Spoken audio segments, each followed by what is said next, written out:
Part 5। चौथा ताला। पत्थर की गुफा।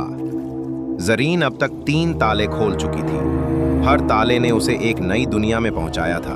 पिघलते जंगल, बोलती रेत का समंदर और अंधेरों की झील। अब उसके पास चौथे ताले की चाबी थी। उसका दिल तेजी से धड़क रहा था।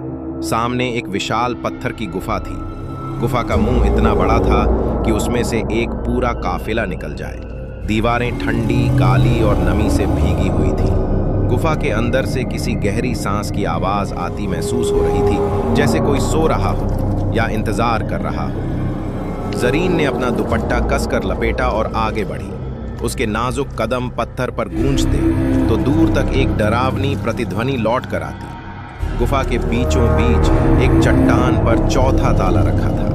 ताले के ऊपर भूरी काई जमी हुई थी, मानो सदियों से यहां पड़ा हो। जैसे ही जरीन ने हाथ बढ़ाया, गुफा की दीवारों में दरारें पड़ने लगी, पत्थर चटक कर गिरने लगे।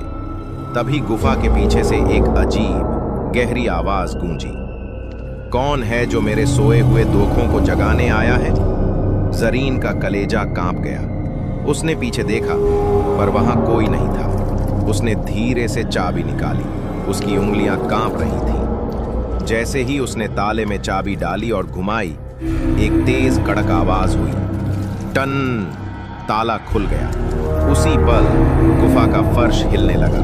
चट्टानें एक दूसरे पर गिरकर टूटने लगी। गुफा के अंदर से हजारों पत्थर के चेहरे उभर आए, दुख, गुस्सा और पीड़ा से भरे हुए। उन सभी ने एक साथ जरीन की तरफ देखा। फिर अचानक वो चेहरे धुएं में बदल गए।